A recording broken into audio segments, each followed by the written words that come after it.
NIA ने केंद्रीय गृह मंत्रालय तो 5 गैंगस्टਰਾਂ ਨੂੰ दहशतगर्द ਐਲਾਨਣ ਦੀ ਸਿਫਾਰਿਸ਼ ਕਰ ਦਿੱਤੀ।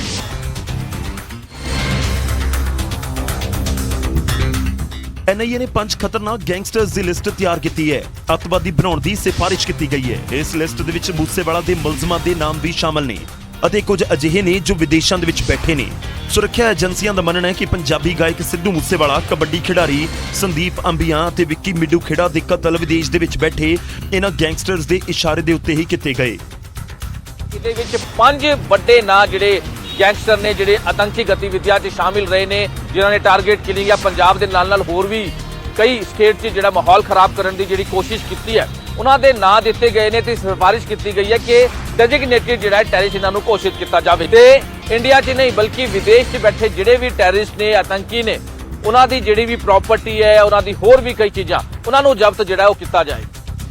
ਇਸ ਆਰਗੇਨਾਈਜ਼ਡ ਅਪਰਾਧ ਦਹਿਸ਼ਤਵਾਦ ਨੂੰ ਜੇਕਰ ਸਮੇਂ ਦੇ ਉੱਤੇ ਖਤਮ ਨਹੀਂ ਕੀਤਾ ਗਿਆ ਤਾਂ ਆਉਣ ਵਾਲੇ ਸਮੇਂ 'ਚ ਪੰਜਾਬ ਦੇ ਵਿੱਚ ਤੇ ਹੋਰ ਵੀ ਕਈ ਸੂਬਿਆਂ 'ਚ ਲੋਕ ਵੱਡੀਆਂ ਵਾਰਦਾਤਾਂ ਨੂੰ ਅੰਜਾਮ ਦੇ ਸਕਦੇ ਨੇ। ਨੈਸ਼ਨਲ ਸਿਕਿਉਰਿਟੀ ਦੇ ਉੱਤੇ ਆਏ ਖਤਰੇ ਨੂੰ ਦੇਖਦੇ ਹੋਏ एनआईए ने भी इन्हां दे विचों कई मामले जांच दे लई अपने हत्थ दे विच लए ने।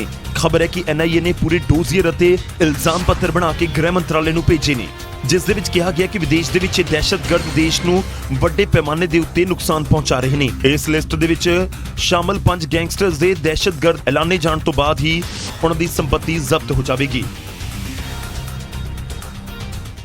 हालांकि ये लिस्ट जन तक नहीं की गई कि किहड़े 5 गैंगस्टर्स शामिल ने जिन्हां नूं दहशतगर्द ऐलानण दा ऐलान किया गया है।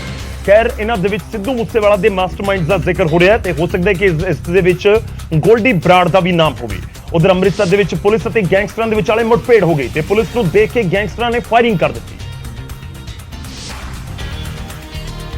ते मुठभेड़ तो बाद 2 गैंगस्टर गिरफ्तार कर ले गए। 2 तो 3 गैंगस्टरां दी भाल हुण भी जारी है जो उत्थों भज्जण च कामयाब होए ने। ਤੁਹਾਨੂੰ ਦੱਸ ਦਈਏ ਕਿ ਪੂਰਾ ਘਟਨਾਕ੍ਰਮ ਅੰਮ੍ਰਿਤਸਰ ਦੇ ਛਹਿਰਟਾ ਇਲਾਕੇ ਦੇ ਵਿੱਚ ਵਾਪਰਿਆ। ਗੈਂਗਸਟਰਾਂ ਦੇ ਕੋਲੋਂ 5 ਪਿਸਤੌਲਾਂ ਬਰਾਮਦ ਕੀਤੀਆਂ ਗਈਆਂ ਨੇ। ਗੈਂਗਸਟਰ ਇੱਕ ਇਨੋਵਾ ਗੱਡੀ ਦੇ ਵਿੱਚ ਸੀ, ਉਹ ਵੀ ਜ਼ਬਤ ਕਰ ਲਈ ਗਈ ਹੈ। ਇਲਾਕੇ 'ਚ ਪੁਲਿਸ ਦਾ ਸਰਚ ਆਪਰੇਸ਼ਨ ਵੀ ਜਾਰੀ ਹੈ। ਕਤਲ ਕੇਸ ਦੇ ਵਿੱਚ ਨਾਮਜ਼ਦ ਨੇ ਦੋਵੇਂ ਗੈਂਗਸਟਰ ਜਿਨ੍ਹਾਂ ਨੂੰ ਕਾਬੂ ਕੀਤਾ ਗਿਆ। ਰਵੀ ਨਾਮ ਦੇ ਗੈਂਗਸਟਰ ਨੂੰ ਗ੍ਰਿਫਤਾਰ ਕੀਤਾ ਗਿਆ ਹੈ। ਨਾਰਾਇਣਗੜ੍ਹ ਦਾ ਰਹਿਣ ਵਾਲਾ ਹੈ ਇਹ ਰਵੀ। ਜੋ ਜਾਣਕਾਰੀ ਮਿਲ ਰਹੀ ਹੈ ਕਿ ਇਸ ਦੇ ਉੱਤੇ ਕਈ ਪਰਚੇ ਪਹਿਲਾਂ ਵੀ ਦਰਜ ਨੇ ਔਰ ਕਤਲ ਦਾ ਪਰਚਾ ਇਸ ਦੇ ਉੱਤੇ ਦਰਜ ਹੈ। ਖੈਰ ਕੁਝ ਸੀਸੀਟੀਵੀ ਤਸਵੀਰਾਂ ਵੀ ਸਾਹਮਣੇ ਆਈਆਂ ਨੇ, ਉਹ ਵੀ ਇੱਕ ਵਾਰ ਤੁਹਾਨੂੰ ਪੂਰੀ ਸਕਰੀਨ ਦੇ ਉੱਤੇ ਦਿਖਾਵਾਂਗੇ। ਸਮਝਣ ਦੀ ਕੋਸ਼ਿਸ਼ ਕਰਾਂਗੇ ਕਿ ਆਖਿਰ ਜਦੋਂ ਇਹ ਸੀਸੀਟੀਵੀ ਫੁਟੇਜ ਜਿਹੜੀ ਆਈ ਆ ਉੱਥੇ ਉਸ ਸਮੇਂ ਮਾਹੌਲ ਤੇ ਹਾਲਾਤ ਕੀ ਸੀ। ਇੱਕ ਦੁਕਾਨ ਬਾਜ਼ਾਰ ਨਜ਼ਰ ਆ ਰਿਹਾ। ਇੱਕ ਵਾਰੀ ਪੂਰੀ ਸਕਰੀਨ ਦੇ ਉੱਤੇ ਸੀਸੀਟੀਵੀ ਫੁਟੇਜ ਅਸੀਂ ਜ਼ਰੂਰ ਆਪਣੀ ਟੀਮ ਨੂੰ ਕਵਾਂਗੇ ਕਿ ਦਿਖਾ ਦਿੱਤੀ ਜਾਵੇ। ਤਾਂ ਇਹ ਸੀਸੀਟੀਵੀ ਦੇ ਵਿੱਚ ਨਜ਼ਰ ਆ ਰਿਹਾ ਹੈ ਕਿ ਇੱਕ ਸ਼ਖਸ ਭੱਜ ਰਿਹਾ, ਉਸ ਦੇ ਪਿੱਛੇ ਜਿਹੜੀ ਪੁਲਿਸ ਦੇ ਜਵਾਨ ਭੱਜਦੇ ਨੇ, ਯਾਨੀ ਕਿ ਪੁਲਿਸ ਨੂੰ ਪੂਰੀ ਇਨਫੋਰਮੇਸ਼ਨ ਸੀ ਤੇ ਉਸ ਤੋਂ ਬਾਅਦ ਪੁਲਿਸ ਦੇ ਜਵਾਨ ਭੱਜਦੇ ਨੇ ਤੇ ਇੱਕ ਗੱਡੀ ਦੇ ਵਿੱਚੋਂ ਵੀ ਕੁਝ ਕੱਢਣ ਲੱਗਦਾ ਪੁਲਿਸ ਮੁਲਾਜ਼ਮ।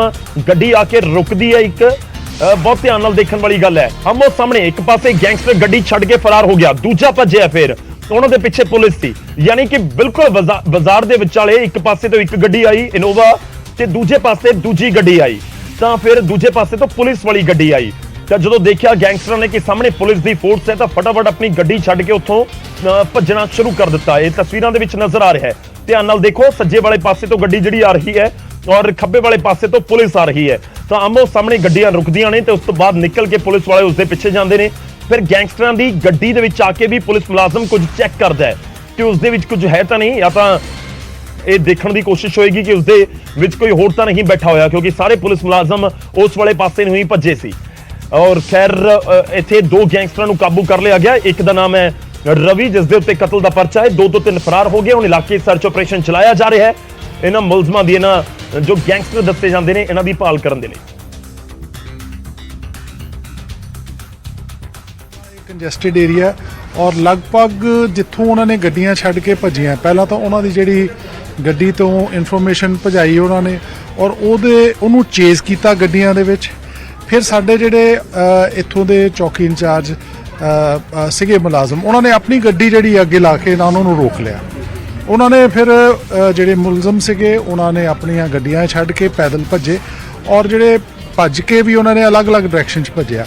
ਔਰ ਉਸ ਵੇਲੇ ਵੀ ਜਿਹੜੇ ਸਾਡੇ ਇੱਥੋਂ ਦੇ ਜਿਹੜੇ ਚੇਜ਼ ਕਰ ਰਹੇ ਸੀਗੇ ਉਹਨਾਂ ਨੇ ਫਿਰ ਉਹਨਾਂ ਦਾ ਇੰਡੀਵਿਜੂਅਲ ਜਿਹੜੇ ਗਰੁੱਪ ਵਾਈਜ਼ ਪਿੱਛਾ ਕੀਤਾ। ਮੇਰੇ ਖਿਆਲ ਲਗਭਗ 3-4 ਕਿਲੋਮੀਟਰ, ਤੁਸੀਂ ਵੀ ਦੇਖਿਆ 3-4 ਕਿਲੋਮੀਟਰ ਦਾ ਦੌੜ ਕੇ ਉਹਦਾ ਪਿੱਛਾ ਕਰਦੇ ਹੋਏ ਔਰ ਇਹਨਾਂ ਨੇ ਜਿਹੜੇ ਕ੍ਰਿਮੀਨਲ ਸੀਗੇ ਇਹਨਾਂ ਨੇ ਵੀ ਕਿਸੇ ਜਿਹੜਾ ਇੱਕ ਘਰ ਜਿਹੜਾ ਖਾਲੀ ਸੀਗਾ ਉਹਦੇ ਵਿੱਚ ਵੜੇ, ਉੱਥੋਂ ਫਿਰ ਉਹਨਾਂ ਨੇ ਕੋਠੇ ਟੱਪੇ ਔਰ ਸਾਡੇ ਮੁਲਾਜ਼ਮਾਂ ਨੇ ਵੀ ਕੀਤਾ। ਲੇਕਿਨ ਇਸ ਆਪਣੀ ਬਹੁਤ ਜਿਹੜੀ ਮੁਸ਼ਤੈਦੀ ਦਿਖਾਉਂਦਿਆਂ ਹੋਇਆ ਸਾਡੇ ਮੁਲਾਜ਼ਮਾਂ ਨੇ ਵੀ ਫਾਇਰ ਵੀ ਕੀਤਾ ਔਰ ਉਹਨਾਂ ਨੂੰ ਮਜਬੂਰ ਕੀਤਾ ਕਿ ਉਹ ਜਿਹੜੇ ਹੈਗੇ ਆ ਉਹ ਉੱਥੋਂ ਜਿਹੜੇ ਮੌਕੇ ਤੋਂ ਜਿਹੜਾ ਹੈਗਾ ਉਹ ਵੈਪਨ ਉਹਨਾਂ ਨੇ ਡ੍ਰੌਪ ਵੀ ਹੋਏ ਨੇ ਔਰ ਲੋਕਾਂ ਦੀ ਜਾਨ ਦੀ ਬਚਾਅ ਕਰਦਿਆਂ ਹੋਇਆਂ ਉਹਨਾਂ ਕ੍ਰਿਮੀਨਲਸ ਨੂੰ ਪਕੜਿਆ ਔਰ ਵੈਪਨਸ ਦੇ ਨਾਲ ਪਕੜਿਆ, ਜਿਹਦੇ ਵਿੱਚ 5 ਵੈਪਨ ਸੀਗੇ ਔਰ ਇਹਨਾਂ ਕੋਲ ਜ਼ਿੰਦਾ ਜਿਹੜੇ ਕਾਰਤੂਸ ਵੀ ਸੀਗੇ। ਸੋ ਇਹ ਮੈਂ ਸਮਝ ਸਕਦਾ ਵਾਂ ਕਿ ਇਹ ਜਿਹੜਾ ਇਹ ਸਾਰਾ ਆਪਰੇਸ਼ਨ ਬਹੁਤ ਹੀ ਪ੍ਰੋਫੈਸ਼ਨਲ ਤਰੀਕੇ ਦੇ ਨਾਲ ਹੋਇਆ ਔਰ ਇੱਕ ਚੰਗੀ